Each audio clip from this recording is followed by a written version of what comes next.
Welcome back to our vlog! Nandito kami ngayon sa aming bahay at magkakaroon tayo ng mini renovation. We're gonna to paint the wall green and we'll see how it goes. Look at our final finished product later. And we bought the pintura. Sa Home Depot. Yan. Nakabili tayo ng Behr Premium Plus. Yun. Ang color niya is ito. Royal. Parang army green eh. Oo. Yun. So, let's see. Nakikita ko kasi sa Project na naman ito mga pressure. Ito mga project ang natin. aming project namin, tabayan ninyo ang aming Isishare namin sa inyo mga project namin. projects. Sa Buhay Canada. Kasi nga, kanya-kanyang gawa na dito. Kanya-kanya ng ano na. DIY. Kayo nagagawa talaga. Yes, mga faces. Ang ganda ng paint na to. Look at this. Gaganon mo lang, oh. Oh, oy, galing, di ba? Tapos, ito raw, magiging takip na. Ayun, oh. Di ba? Ang galing. Usay na ay, isip nito, mga ka-praser. Tapos, ganun ba? Yun, oh. Ang dapot, ah. Ang pulo, ang gara. Hindi, pahida mo. Ano yun mo? Stick. Hmm.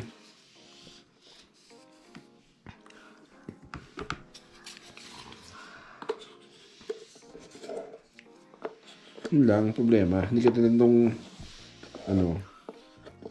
So, kailangan natin ng Chario. dyaryo. Yan. Okay? Tapos, nakabili ako ng another shortcut. Ito. Ano to? Gato na lang. Ito yung pang shortcut to, pang edging daw. Sa Dollarama. The place to be. We'll see. Ito lang kung nilagyan pa ba ng tubig to para malapot eh. I guess, lagyan ng konting tubig. Hindi may ipahinga ng konting tubig. Tubig? Oo. Konting-konti lang kasi pili ko lang masyadong malapot eh, oh.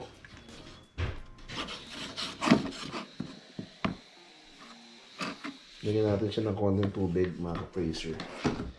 Mga kaibigan. Lagyan natin siya ng konting tubig. Naman hindi siya ganun kalapot. Tapos haluin natin ng konti.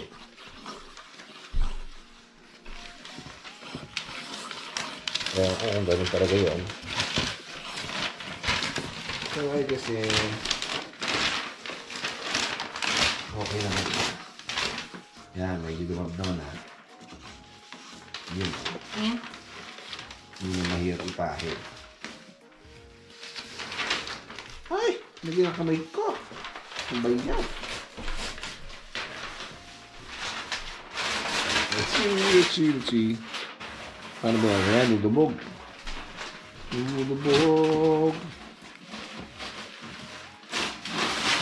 Paano yun?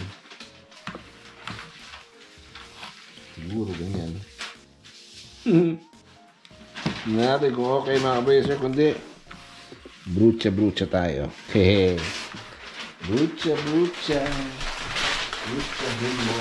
Oh, let's try. Do something like this.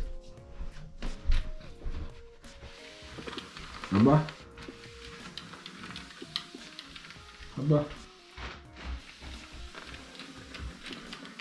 Madali nga, no? Isipin mo yun. Pero parang nagamit ka pa rin ng hindi pala may ilaw eh. Parang gagamit ka pa rin ng brocha. Hindi siya talaga solid na nandun sa edge.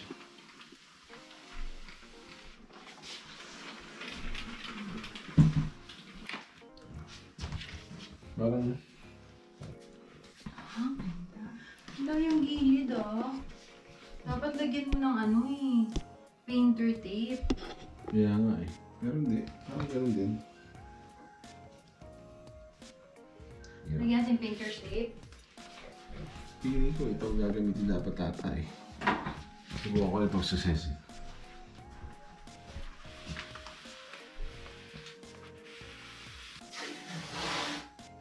Parang mas magaling pa ako Oo. sa broche eh. Brutsa ka na lang. Tapos kasi dapat may painter tape.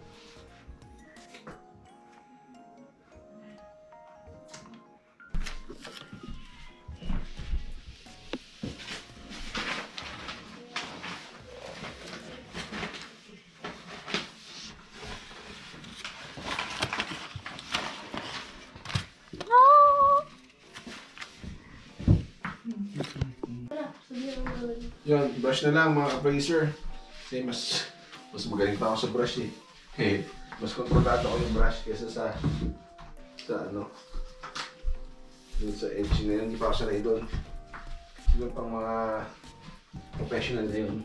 Ano yung, do you need ano? Hindi na. Ano yun?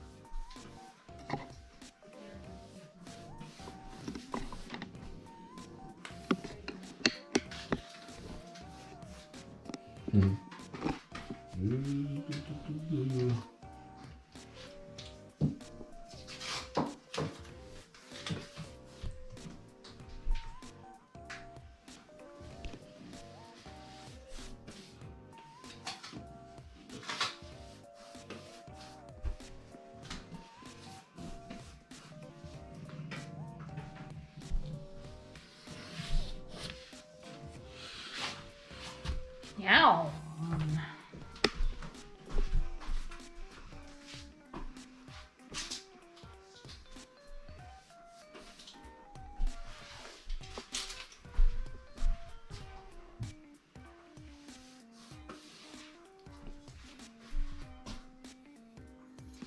Bababa ko yung pintura.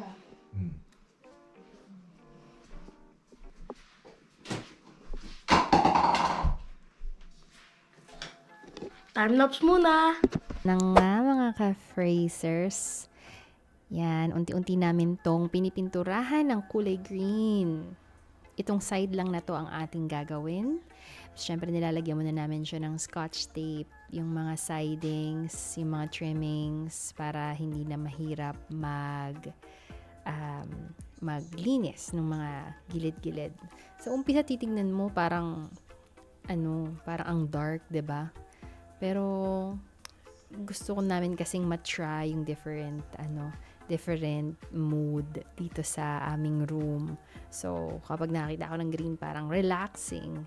And ito naman na yung part na to para sa headboard lang naman. So, let's see. Madali lang naman magpintura ulit kung hindi namin magustuhan yung paint na yan. Pero it's something na we always look forward in doing during the weekends. Parang ang dami naming projects na gustong gawin sa bahay. It's a pastime. Instead of lalabas kami, gagastos. Gagastos din naman kami, pero at least we're doing it like for ourselves. Bonding naming magpamilya, tsaka na i-improve pa yung space kung saan kami tumitira, 'di ba? It's just, showing that we love and care for our home. Yan. So, medyo nakakapagod din pala yung mga DIYs na ito. Pero kung titignan ninyo, talagang concentrate at focus kami, 'di ba? So, one coat pa lang yung ginagawa namin. We let 4D to paint it para ma-experience naman niya kung paano mag-paint. Yan. And then kami na lang yung magre-retouch ng ibang sides. So, yan mga phrasers. Wait for the finished product. Yun mga ka-bracer. Ayan, na tayo? Edging na. Matatapos na tayo. So, yan. There you go. There you have it. Okay naman siya. Pinag-isipan namin kung papalitan pa rin namin ito kulay. Kasi kung may papansin niyo yung parang niya, pambreak niya. Parang parehas lang sa pintura eh. Kaya plano namin much parang beige siya na konti. Yeah, we'll see about that. Thank you. Panood niyo pa. There you have it mga appraiser. Natapos na natin ating project. Ang ating wall paint. Yan, nagkaroon na ng break siya, di ba? Hindi na po yung puti. So, kaya ito na ang ating Pizarra edition. Yan, parang blackboard na blackboard. Pakita mo ang ating finished product. Yan. So, yun. Nagkaroon na ng break. Nagka-break na ang kwarto. Yan natin. Natapos na natin yung project. So, baybayin niyo pa kami sa ating mga project pa dito sa ating, sa mga project natin dito sa bahay. Marami pa tayong gagawin. Marami pa tayong re-referin. So, there you have it, mga appraiser. Hope you enjoyed the video. Do good. Be good. Jesus loves you. Bye.